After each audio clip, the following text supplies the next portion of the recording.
Hello, good morning students. Chapter 6 पढ़ रहे थे विज्ञान में, जैव प्रक्रम। पिछले समय हम अध्याय 6 पर बात कर रहे थे जैव प्रक्रम में,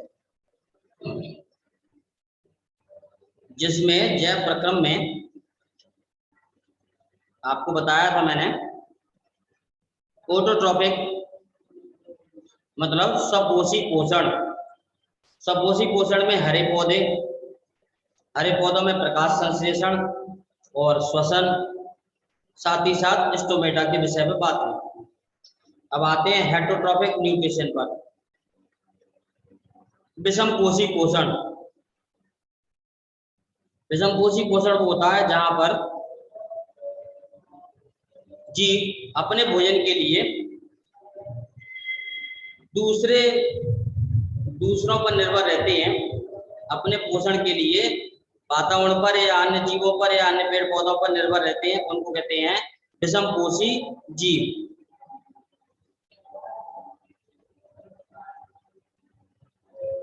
तो हम आते हैं मनुष्य में पाचन पर।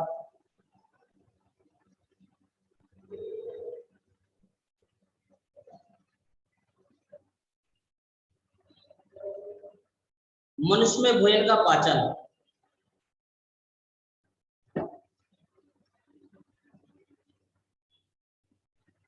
या फिर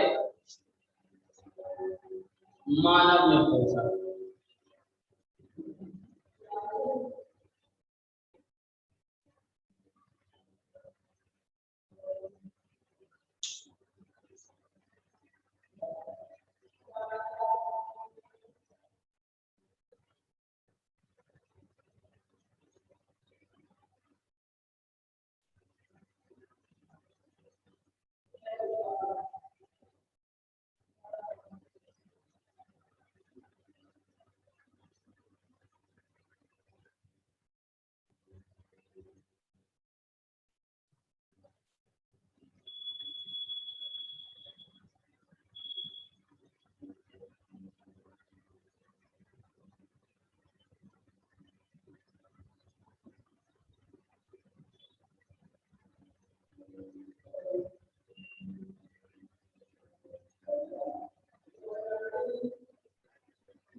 मानव पोषण के लिए मनुष्य में पोषण,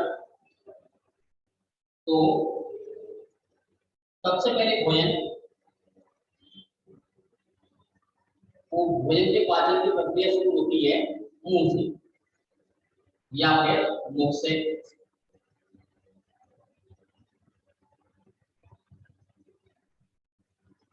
तो मुख में सबसे पहले भोजन दांतों द्वारा काटा या पीसा जाता है। तो फिर पहले बात करते हैं दांत पर। दांत मनुष्य के जीवन में 2 बार निकलते हैं। प्रारंभ में जो दांत होते हैं उन्हें दूध के दांत कहा जाता है, जो 9 वर्ष तक की उम्र, 9 से 12, 9 वर्ष या 12 वर्ष की उम्र तक, 9 वर्ष की उम्र तक जो है, लगभग 9 वर्ष की उम्र तक रहते हैं। दोबारा फिर दांत निकलते हैं, जीवन में 2 बार दांत निकलते हैं। उसके बाद में निकलने वाले दांत होते हैं पक्के दांत होते हैं, जो हमें जीवन भर जो है उन्हीं दांतों से काम चलाना पड़ता है। पहले दांत दूध के दांत, बाद में प्रारंभिक पक्के दांत। अब दांतों द्वारा भोजन को काटा जाता है, पीसते हैं, चबाते हैं। काटते, पीसते और चबाने के साथ में काटते, पीसते, चबाते हैं तो दांत के प्रकार पर आते हैं। उस आधार पर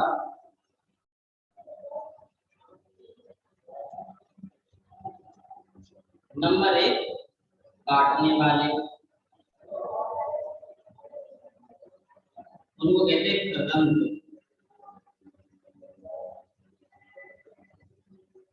फिर चीरने फाड़ने वाले,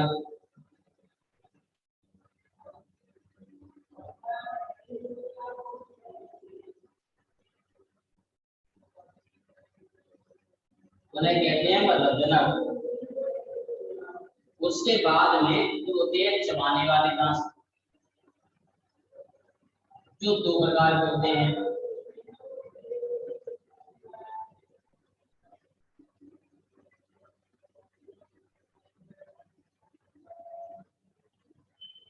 जिन्हें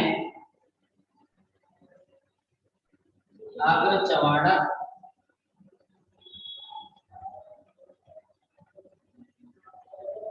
और चबाड़क दांत कहा जाता है। ये चार प्रकार के दांत हैं। काटने वालों को गदंत, चीरने फाड़ने वालों को गदनक और चबाने वाले दांतों को चबाड़क या चबाड़क कहा जाता है। जिनसे दांतों को को पीसा जाता है। चार प्रकार के दांत होते हैं। दांत के आगे बढ़ जाते हैं। फिर भोजन अब हमारा साथ में दांतों द्वारा पीसने के बाद में फिर भोजन होता है जीभ तक। जीभ क्या करती है भोजन के लिए? जब हम दांतों से भोजन को काटते, चबाते, चीरते, पीसते, चबाते हैं तब क्या करती है जीभ? जीभ उसे जैसे किसी भोजन को तैयार करते हैं पतीले में, बर्तन में, तो उसे क्या है चमचे द्वारा उसे पलटते पलटते हैं, या कोई भोजन तैयार करो तो उसे जो ना किसी अन्य पात्र से, जैसे चमचा कहें या फिर कड़छा बोलते हैं, उससे क्या करते हैं उसको पलटते पलटते हैं। जीभ भी उसी प्रकार से भोजन को जब ग्रहण करते हैं तो उस भोजन को उलटने पलटने का काम करती है।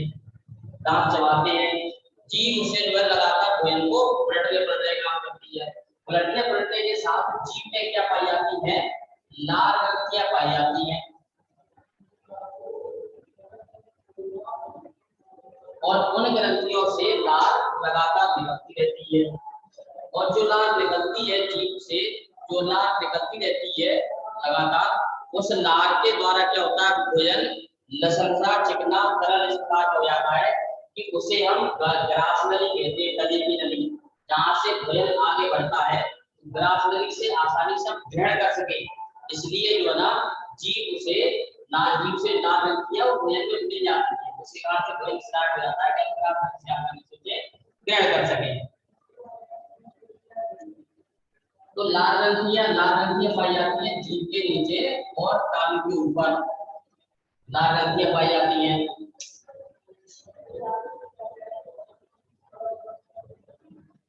और भोजन के मुंह के अंदर जो जगह पाई जाती है थाली, उसे कहते हैं मुख गुहा। और उस मुख गुहा के अंदर, गुहा में एक गुहा ऐसी होती है, वो हमारा जो गुहा होता है, इसमें दांत और जीभ होते हैं, उसे हम कहते हैं मुख गुहा। और मुख गुहा के अंदर भोजन को पीसा जाता है, पीसा चबाया जाता है, लुगदी ऐसा बनाया जाता है। उसके बाद फिर भोजन हमारा आगे बढ़ता है ग्रास नली द्वारा।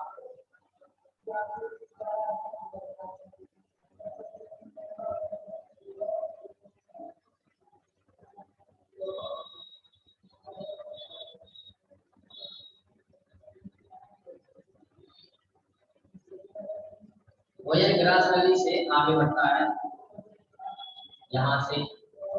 एक अच्छा, भोजन जो चबाने के बाद ग्रास नली से होता हुआ जाता है, तो भोजन के जाने की नली और साथ ही साथ हमारी श्वास नली एक समय पर एक ही रास्ते से होकर जाती है।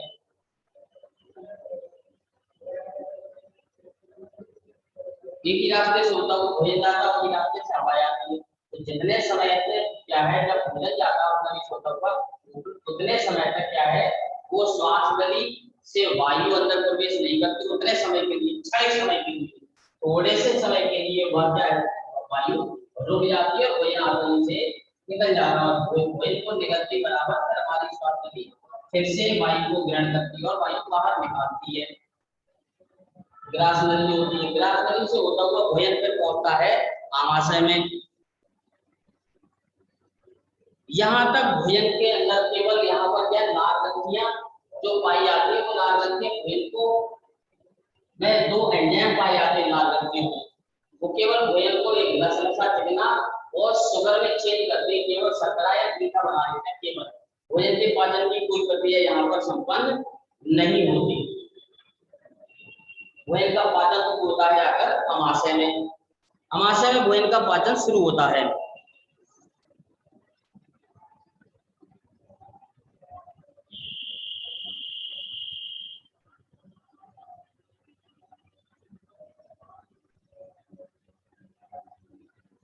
और उसके बाद जब अमाशय में भोजन जब भोजन जाता है तो वहां पर फिर उसका वो आहार नाल में पहुंचता है। वहां पर भी एंजाइम होते हैं। लार में एंजाइम पाया जाता है जिसे लार एमाइलेज कहा जाता है। यह जटिल अणुओं को शर्करा में बदल देता है। भोजन चबाने के दौरान जीभ क्या करती है, भोजन को लार के साथ पूरी तरह मिला देती है, जैसा मैंने बताया। और उसके बाद में फिर भोजन धीरे धीरे मुंह से अमाशय तक ग्रसिका या इसोफेगस द्वारा जो है ना ले जाया जाता है। अमाशय एक अंग जो भोजन के आने पर आगे क्या फैल जाता है। पेशी वित्तीय भोजन को अन्य पाचक रसों के साथ मिश्रित करने में सहायक होती है। यहाँ पर अन्य पाचक एंजाइम होते हैं जो अमाशय में उसमें मिक्स होते हैं जाकर, और अमाशय की भित्ति में उपस्थित जठर ग्रंथियां पाई जाती है। जठर ग्रंथियों से हाइड्रोक्लोरिक अम्ल एक एंजाइम जो है ना उसे पेप्सिन और पेप्सिन में बदलता है। श्लेष्मा का और उसमें पाए जाने पेप्सिन अम्ल को क्या करता है, निकालता है, जिसके कारण से भोजन पेप्सिन एंजाइम की क्रिया में सहायक होता है। इसके बाद ये श्लेष्मा क्या करता है, उसमें श्लेष्मा भी पाया जाता है जो अम्ली से भोजन को अम्ली माध्यम से क्षारीय माध्यम में बदल देता है। इसके कारण से अम्ल की मात्रा न बढ़े। भोजन में अम्ल का होना बहुत जरूरी है, परंतु अम्ल की मात्रा न बढ़े, इसलिए श्लेष्मा क्या करता है, उसे जो है ना क्षार में बदल देता है। इससे अम्लता नहीं होती। जैसे बहुत सारे बड़े लोग होते हैं उनको एसिडिटी हो जाती है, भोजन में खट्टेपन की मात्रा बढ़ जाती है, उसे अम्लता कहते हैं। तो वो एंटी एसिड का इस्तेमाल करते हैं, फिर दवाइयां लेते हैं। अमाशय से भोजन अब पहुंचता कहाँ है, छोटी आंत में। छोटी आंत एक बहुत बड़ी नली होती है, छोटी आंत में भोजन पहुंचता है। क्षुद्रांत में फिर वो जो है ना आहार नाल का बड़ा भाग है, और वो ये कुंडलितमा होता है, कुंडलित यानी गोल गोल घुमा हुआ होता है। इसकी लंबाई भोजन के आकार के अनुसार अलग अलग होती है। घास खाने वाले जानवरों का सेल्यूलोज पचाने के लिए लंबी क्षुद्रांत की आवश्यकता होती है, लंबी बड़ी आंत छोटी आंत होती है। मांस का पाचन सरल है, जैसे बाघ मांसाहारी, तो इनकी छोटी आंत क्या है, छोटी होती है, ठीक। लेकिन मनुष्य की छोटी आंत बड़ी होती है। भोजन अम्लीय अग्नाशय एंजाइम क्रिया के बाद क्षारीय बनाया जाता है। फिर पहुंचता है भोजन लीवर तक। लीवर से पित्रस निकलता है जो वसा पर क्रिया करने के अतिरिक्त क्या करता है, छोटी आंत में वसा की बड़ी बड़ी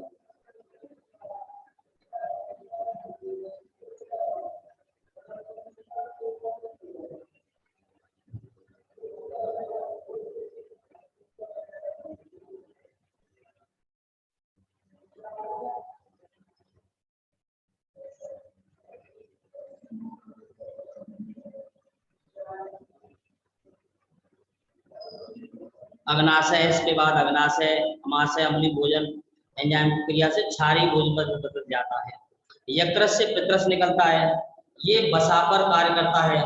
वसा की बड़ी बड़ी गुलिकाओं के रूप में होता है, जिससे उस पर एंजाइम का कार्य करना मुश्किल हो जाता है, और गुलिकाओं में भोजन को खंडित कर देता है। एंजाइम की क्रियाशीलता यहाँ पर बढ़ जाती है, जिसके कारण से अग्नाशय रस का स्त्रावण होता है, और प्रोटीन के पाचन के लिए ट्रिप्सिन एंजाइम यहाँ पर पाया जाता है, जो इसे इमल्सी भोजन का या वसा वाले भोजन का पाचन करने में लाइपेज एंजाइम पाया जाता है। क्षुद्रांत ग्रंथि में एक ग्रंथि होती है जिससे आंतरस निकलता है, जो भोजन को एमिनो अम्ल जटिल कार्बोहाइड्रेट को ग्लूकोज में और वसा आदि को परिवर्तित कर देता है, जटिल बसी अम्ल या फिर ग्लिसरॉल में बदल देता है। पचा हुआ भोजन अब आंत की भित्ति द्वारा अवशोषित कर लिया जाता है, बड़ी आंत की भित्ति द्वारा। छोटी आंत की भित्ति द्वारा अवशोषित करने के बाद फिर भोजन पहुंचता है बड़ी आंत में, और उसके बाद में फिर भोजन बिना पचा भोजन बृहद आंत में पहुंचाया जाता है, और वहां से फिर भोजन जो है फिर गुदा द्वारा शरीर से बाहर निकाल दिया जाता है, जिसे हम उत्सर्जन कहते हैं। अब आते हैं दांतों के बारे में। मैंने बताया था दांतों पर क्या रहता है, व्हाइट कलर का पेंट रहता है, जैसे बोर्ड है, ये बोर्ड की तरह व्हाइट एनेमल होता है। जो प्रारंभ में दांत रहते हैं, हमारे दांत दूधियों जैसे, एकदम दूध जैसे दांत हमको चमकते हैं, क्योंकि दांत पर जो है ना लगभग 3 प्रकार की परत चढ़ी होती है, 3 परत होती है। पहली परत कहलाती व्हाइट एनेमल, जो होता है वो ऐसा एनेमल होता है जो भोजन के अम्लीयता रस में लाया था। ब्रश बार बार करो, अच्छे से करो, 2 बार करना चाहिए दिन में ब्रश, दांत साफ रखने चाहिए। क्या है उससे, क्या है भोजन हम उल्टा सीधा भोजन खाते हैं, अम्लीय भोजन नहीं खाते हैं, क्षारीय वो एनेमल क्या धीरे धीरे जो खत्म होने लगता है। तो उसके पीछे जो परत होती है इस एनेमल के बाद में, वो परत होती है पीले रंग की। तो दांत वो परत हटती बराबर दांत पीले पड़े आते हैं, आप कितना भी प्रयास करें वैसे चमक दांतों की नहीं आती। इसे कहते हैं दंत क्षय रोग। जैसे दंत क्षय एनेमल डेंटिन मृदुकरण कार्य होता है, प्रारंभ होता है जीवाणु शर्करा पर क्रिया करके अम्ल बनाते हैं। यह एनेमल क्या है, टूट जाता है। अनेक जीवाणु खाद्य कणों के साथ मिलकर दांतों पर चिपका कर दंत प्लांक बना देते हैं। दंत प्लांक दांत ढक लेता है, इसलिए लार को अम्ल उदासीन करने के लिए दंत सतह तक नहीं पहुंच पाती। जीवाणु अम्ल पैदा करे, भोजन के उपरांत दांतों में ब्रश करने से ये प्लांक क्या है, हट सकता है, नहीं तो दंत क्षय संभावना है, यानी दांत का क्षरण होना शुरू हो जाता है, यानी दांत खत्म होना शुरू हो जाते हैं। इसके बाद फिर हम बात करें श्वसन।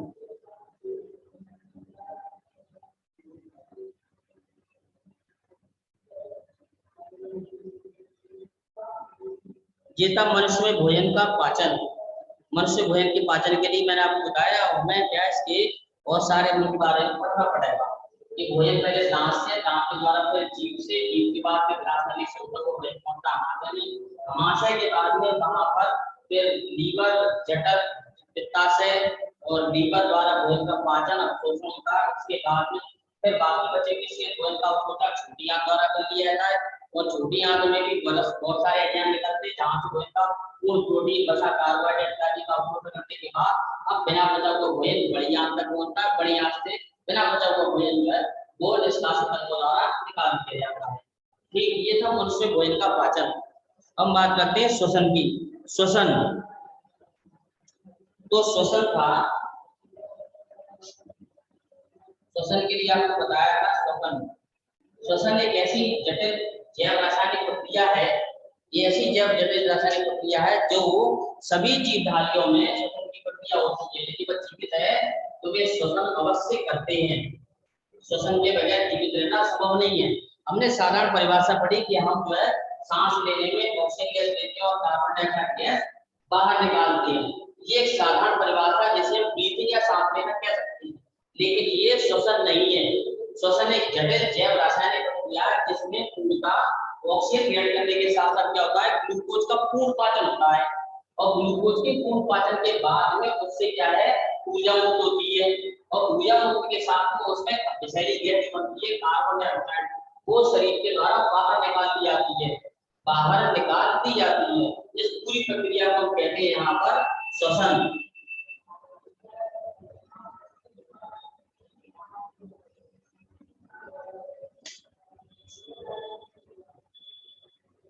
यानी श्वसन में ऑक्सीजन गैस ग्रहण की जाती है, जहां ग्लूकोज का पूर्ण ऑक्सीकरण होता है, यानी ग्लूकोज का पाचन होता है कार्बोहाइड्रेट का, और पूर्ण पाचन के फलस्वरूप फिर क्या ऊर्जा मुक्त होती है, और साथ ही साथ एक विषैली गैस बनती है जिसे हम कार्बन डाइऑक्साइड गैस कहते हैं। अब सुनिए आप, जैसे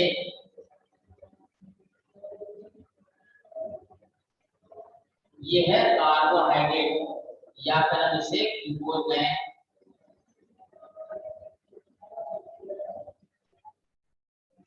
और जब ऑक्सीजन गैस ग्रहण करते हैं तो इसका पूर्ण पाचन हुआ, जिसके फलस्वरूप कार्बन डाइऑक्साइड प्लस 38 एटीपी ऊर्जा मुक्त होती है।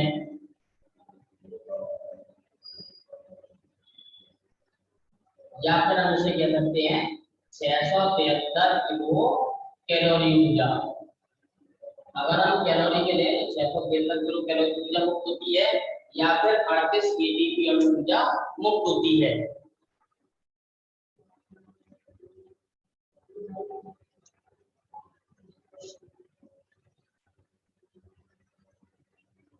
इक्वेशन को मैं दोबारा लिख देता हूँ ऐसे।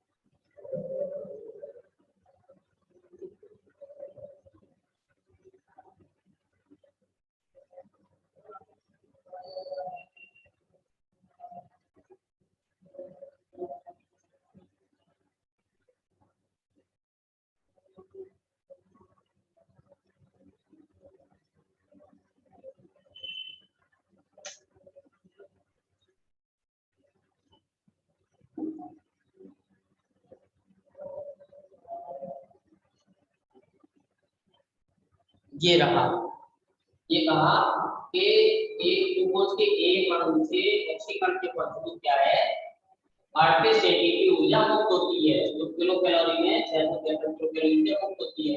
ये ऊर्जा का हम सभी जीवधारी उपयोग करते हैं, कार्य करने के लिए, बात करने के लिए।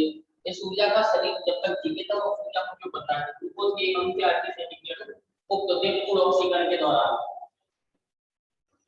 याद रखिए, भोजन के ग्लूकोज के एक कार्बोहाइड्रेट के एक अणु का पूर्ण ऑक्सीकरण होता है। यह है पूरी श्वसन की प्रक्रिया। अब मैंने यहाँ लिखा है एटीपी। एटीपी जो ऊर्जा है, एटीपी ये ऊर्जा का एक अणु है एटीपी। इसका पूरा नाम होता है एडिनोसिन ट्राई फास्फेट।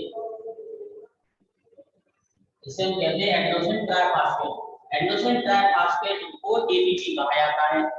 अब एडिनोसिन ट्राइफॉस्फेट जो 38 एटीपी अणु है, इनकी ऊर्जा की जब जीवित कोशिका को आवश्यकता पड़ती है तो उसमें से एक एटीपी अणु से, इसमें क्या ट्राइफॉस्फेट है, ट्राइफॉस्फेट मीन यहाँ पर फास्फेट के 3 अणु जो है जुड़े हुए हैं, जिसमें से जब ऊर्जा मुक्त होगी तो उस ऊर्जा का जो उपयोग होगा, जो ऊर्जा नष्ट होगी, वो केवल एडिनोसिन मोनोफॉस्फेट का यूज होगा। बाकी एडिनोसिन डाइफॉस्फेट वैसा ही बना रहेगा।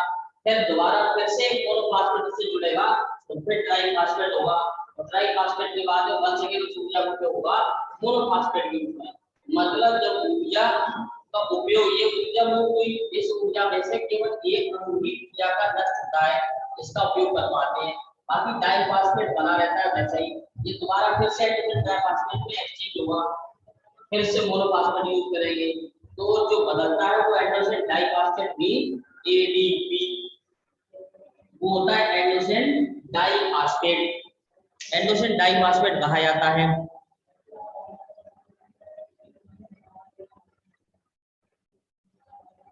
अधिकांश कोशिकीय प्रक्रमों के लिए एटीपी मुक्त ऊर्जा मुद्रा है। श्वसन प्रक्रम में संचित ऊर्जा का उपयोग एडीपी अकार्बनिक फास्फेट में एटीपी अणु बनाने में किया जाता है। एडीपी प्लस पी अर्थात एडिनोसिन डाइफॉस्फेट और एक और फास्फेट का अणु जुड़ा रहता है। जैसे मैंने यहाँ बताया था, डाइफॉस्फेट में 3 अणु जुड़े हुए हैं फास्फेट के, तो एडिनोसिन डाइफॉस्फेट मतलब डाई के 2, फास्फेट के 2 अणु इसके साथ जुड़े हुए हैं, और एक अणु और फास्फेट का जुड़ेगा तब बन जाएगा एडिनोसिन ट्राइफॉस्फेट। एक ही अणु जुड़ता है और ऊर्जा प्रक्रम कोशिका के अंदर इसी एटीपी का उपयोग प्रक्रियाओं के परिचालन में करते हैं। जल का उपयोग करने के बाद एटीपी में फास्फेट खंडित होकर 30.5 किलो जूल ऊर्जा मुक्त होती है। जैसे बैटरी विभिन्न प्रकार की ऊर्जा के लिए, विभिन्न प्रकार के कार्यों को करने के लिए ऊर्जा प्रदान करती है, यांत्रिक ऊर्जा, प्रकाश ऊर्जा, विद्युत ऊर्जा, अन्य प्रकार के उपयोग लाई गई। इसी प्रकार से कोशिका में भी एटीपी का उपयोग क्या है, पेशियों के सिकुड़ने, प्रोटीन संश्लेषण और तंत्रिका आवेग संचरण अनेक क्रियाओं के लिए किया जाता है।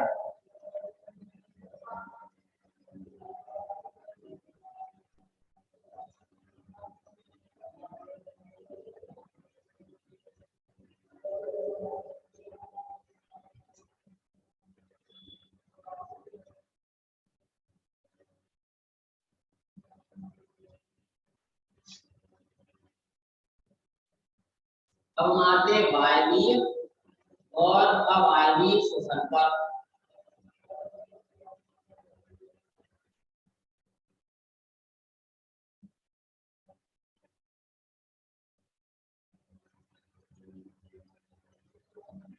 जिसे हम ये भी कह सकते हैं ऑक्सी श्वसन और अनॉक्सी श्वसन। ऑक्सी श्वसन, ऑक्सी श्वसन जो है इसमें लिखा है ऑक्सी श्वसन। ऑक्सी श्वसन में जब श्वसन होता है तो उसमें ऑक्सीकरण का पूर्ण ऑक्सीकरण होता है, जिसके फलस्वरूप क्या है, यह ऑक्सीजन जो होता है वो ऑक्सीजन की उपस्थिति में होता है। एक नंबर ऑक्सीजन की उपस्थिति में होता है। दूसरी बात, यहाँ पर ग्लूकोज के अणु का या कार्बोहाइड्रेट का पूर्ण ऑक्सीकरण यहाँ पर होता है। दूसरी बात, इसमें श्वसन के दौरान क्या है, ऊर्जा मुक्त होती है, अधिक मात्रा में ऊर्जा मुक्त होती है। जैसे देखा था 38 एटीपी अणु मुक्त होते हैं। जबकि अवायवीय श्वसन यह सभी जीवित कोशिकाओं में पाया जाता है, सभी जीवित कोशिकाओं में वायवीय श्वसन होता है। अब आते हैं अवायवीय श्वसन। अवायवीय श्वसन वह श्वसन होता है जो ऑक्सीजन की अनुपस्थिति होता है, अर्थात यहाँ पर ऑक्सीजन की आवश्यकता नहीं होती। इसमें ग्लूकोज के ऑक्सीकरण या कार्बोहाइड्रेट के ऑक्सीकरण के दौरान एथिल अल्कोहल बनता है और 2 एटीपी अणु मुक्त होते हैं।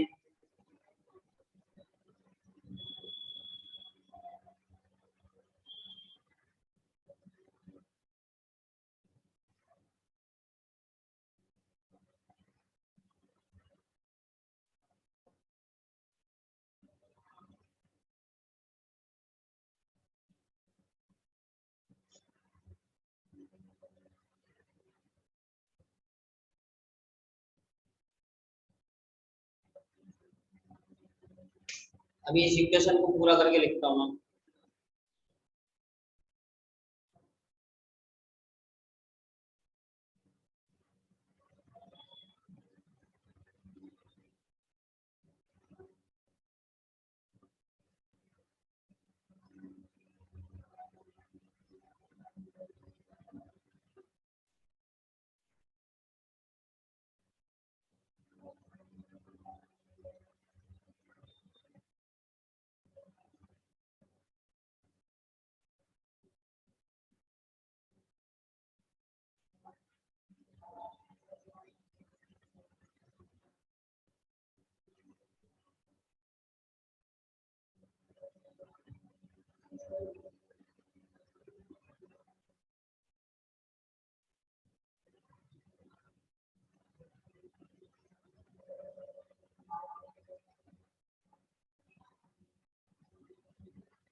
ये मैंने दोनों के समीकरण लिख दिए, दोनों के, ऑक्सी श्वसन का और अनऑक्सी श्वसन का।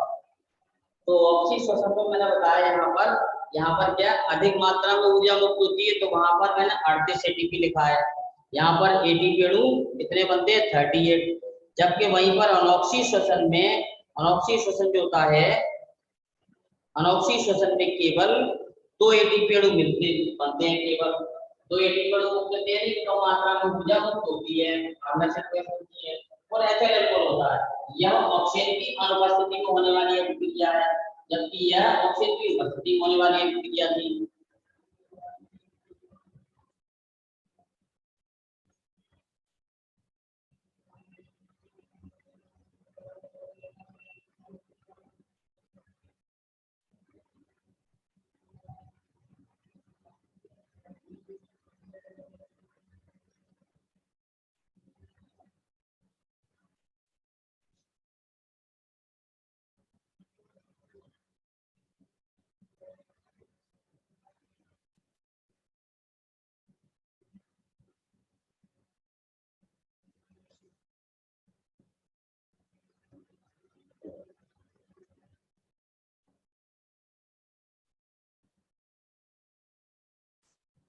हम आते हैं श्वासोच्छ्वास पर। श्वासोच्छ्वास, श्वासोच्छ्वास दो शब्द श्वास और उच्छ्वास से बना है। श्वास का अर्थ है श्वास ग्रहण करना, मतलब सांस लेना।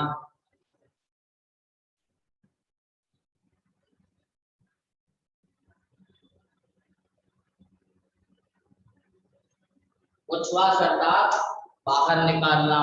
श्वसन में अर्थात फेफड़ों तक श्वास द्वारा ऑक्सीजन गैस यह ग्रहण की जाती है और कार्बोहाइड्रेट का ऑक्सीकरण होता है, जिसके फलस्वरूप कार्बन डाइऑक्साइड गैस बनती है, जो कार्बन डाइऑक्साइड गैस जो है कोशिकाओं द्वारा उच्छ्वास में बाहर निकाली जाती है। श्वासोच्छ्वास एक प्रक्रिया ऐसी है जो दो बातों से मिलकर बना श्वास और उच्छ्वास। श्वास लेना अर्थात ऑक्सीजन गैस ग्रहण करना, उच्छ्वास अर्थात उसे बाहर निकालना, जिसे हम निःश्वसन और निःश्वसन भी कहते हैं।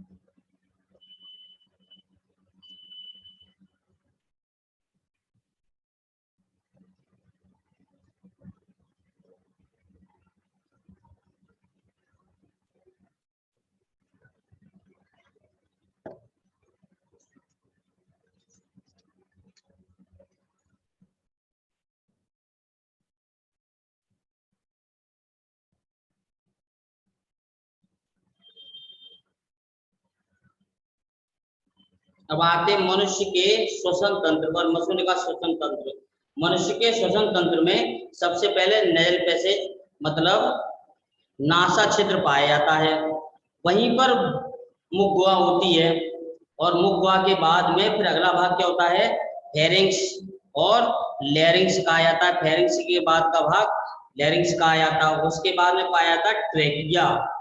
हमारी वायु जो है नासा छिद्र से होती हुई फेरिंक्स और लैरिंक्स से होती हुई ट्रेकिया तक पहुंचती है, और ट्रेकिया के बाद में फिर वो जाकर आगे फेफड़ों तक पहुंचती है, और फेफड़ों तक पहुंचने के बाद में फिर फेफड़े क्या ऑक्सीजन गैस को ग्रहण करके फूल जाते हैं, और उसके बाद वो रक्त में जाकर घुलती है और रक्त को शुद्ध करती है, और रक्त को शुद्ध करने के बाद वो वायु फिर से रक्त में घुलकर अशुद्ध वायु जो होती है वो फेफड़ों द्वारा फिर शरीर से बाहर निकाली जाती है। और इसके बहुत सारे अंग हैं।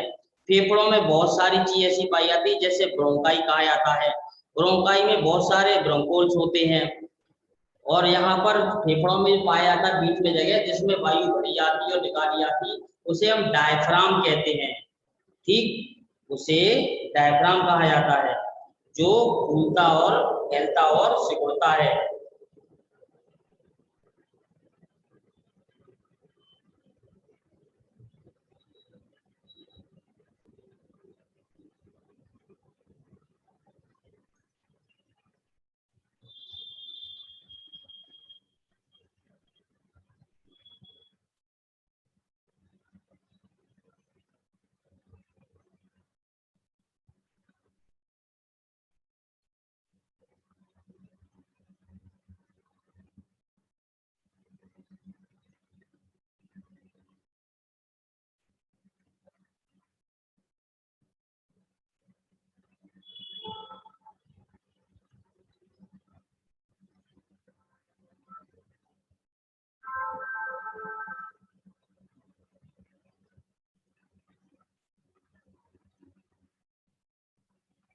अब चूंकि मनुष्य में पाए जाते हैं फेफड़े, तो फेफड़े पाए जाते हैं, हम फेफड़ों द्वारा ऑक्सीजन गैस ग्रहण करते हैं और वायु को बाहर निकालते हैं, कार्बन डाइऑक्साइड को बाहर निकालते हैं।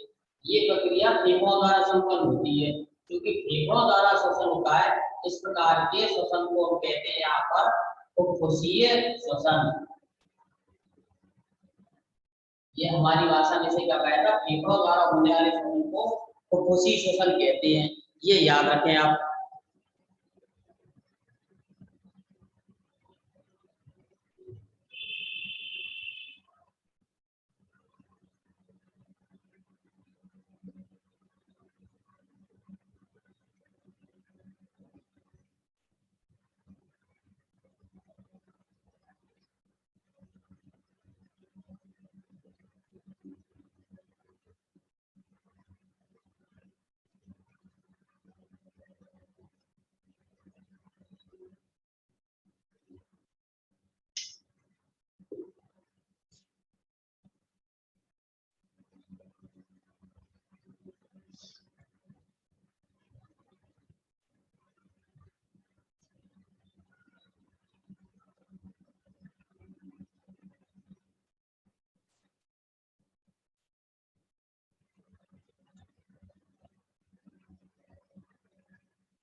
अब पौधों में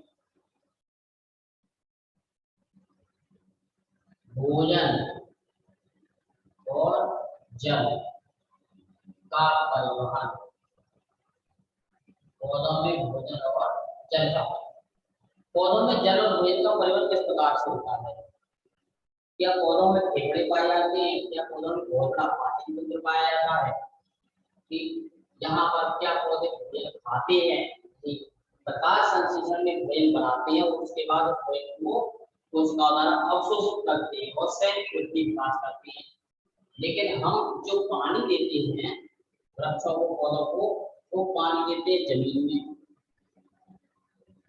भोजन का मुख्य रूप से तैयार होता है भोजन पत्तियों में, तो पत्तियों से भोजन फिर शरीर के सभी भागों तक पहुंचाया जाता है और जड़ों से पानी जो है पत्तियों तक लाया जाता है, क्योंकि प्रकाश संश्लेषण में जो पत्तियां का प्रकाश संश्लेषण में पत्तियां भोजन बनाती हैं तो उन्हें आवश्यकता पड़ती है जल की।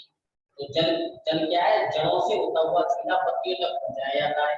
अब जड़ों से सीधा जल पत्तियों तक कैसे पहुंचता है और पत्तियों में तैयार भोजन जो प्रकाश संश्लेषित कार्बोहाइड्रेट का निर्माण हो रहा है वो पूरे शरीर की कोशिकाओं तक, पूरे पौधे तक कैसे पहुंचता है?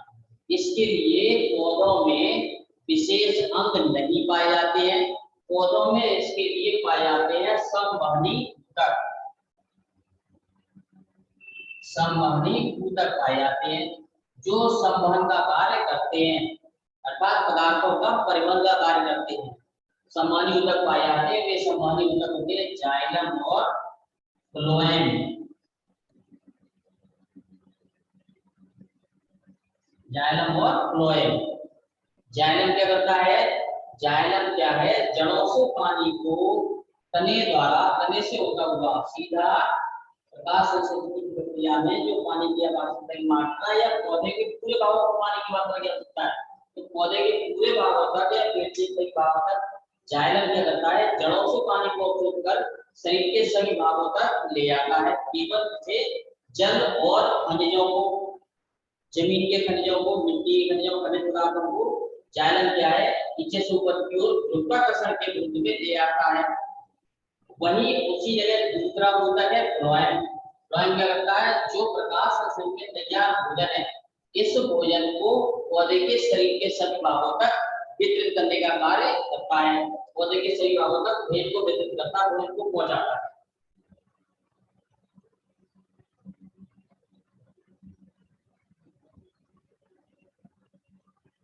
और इसके आगे बात अब अगले विषय में फिर से करेंगे नेक्स्ट डे। आज की क्लास यही समाप्त करते हैं। Thank you, good bye.